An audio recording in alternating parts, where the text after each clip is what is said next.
Textiles పార్కులో Korean textiles కంపెనీలు పెట్టుబడులు పెట్టే విషయమై రేవంత్ రెడ్డి బృందం చర్చలు.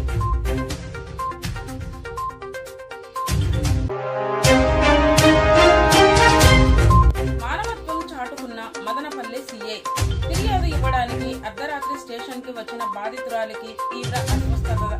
తన వాహనంలో ప్రభుత్వ ఆసుపత్రికి తీసుకువెళ్లి వైద్యం చేయించిన సీఐ అన్నమయ్య జిల్లా మదనపల్లె 1 టౌన్ సీఐ చాన్ భాషని అభినందించిన పోలీస్ శాఖ.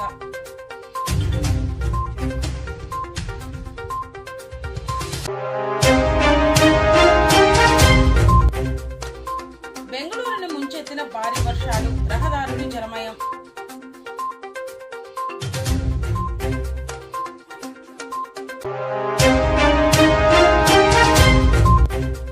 ఏపీలోని ఫ్రీ బస్, సీఎం చంద్రబాబు కీలక మీటింగ్.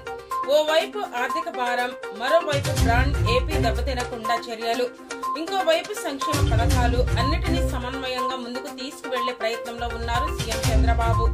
ఎన్నికల హామీలను ఒక్కొక్కటిగా నెరవేర్చే ప్రయత్నాల్లో ఉన్న కూటమి సర్కార్ తాజాగా ఆర్టీసీ బస్సులో మహిళలకు ఉచిత ప్రయాణ హామీపై ఫోకస్ చేసింది.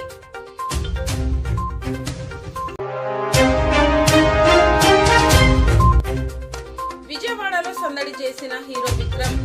తంగాలాన్ చిత్ర ప్రమోషన్ లో భాగంగా గాంధీనగర్ లోని బాబాయ్ హోటల్ కు విచ్చేసి టిఫిన్ చేసిన హీరో విక్రమ్, మాళవిక, మోహనన్, నిర్మాత జ్ఞానువేల్ రాజా.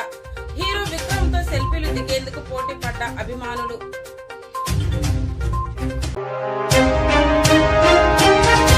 చేపల చెరువుల్లో కోడి వ్యర్థాలు తరలింపుపై పోలీసుల ఉక్కుపాదం. చేపల చెరువుల్లో కోడి వ్యర్థాలు తరలింపుపై ఇటీవల ఆరోపణలు వెల్లువెత్తుతుండటంతో కోడి వ్యర్థాల తరలింపుపై పోలీసులు ఉక్కుపాదం మోపుతున్నారు. ఏలూరు జిల్లా పేమడోలు మండలం లింగంపాడు ప్రాంతంలో చేపల చెరువుకు తరలిస్తున్న పలు లారీలను భీమడోలు పోలీసులు సోమవారం అడ్డుకున్నారు. వాటిని భీమడోలు పోలీస్ స్టేషన్ కి తరలించారు.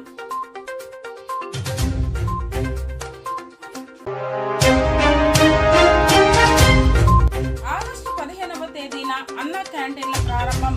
తొలి విడతలో 100 అన్నా క్యాంటీన్లు ప్రారంభించనున్న ప్రభుత్వం. కృష్ణా జిల్లా ఉయ్యూరులో సాయంత్రం 6:30 అన్నా క్యాంటీన్ ను ప్రారంభించనున్న సీఎం చంద్రబాబు.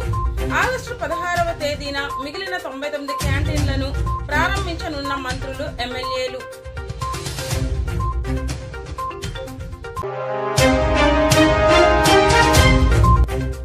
కృష్ణా జిల్లా ఉయ్యూరులో ఈ నెల 15వ తేదీన అన్నా క్యాంటీన్ ఓపెనింగ్ కి సీఎం చంద్రబాబు రానున్న నేపథ్యంలో సంబంధించిన ఏర్పాట్లు పరిశీలిస్తున్న జిల్లా కలెక్టర్ బాలాజీ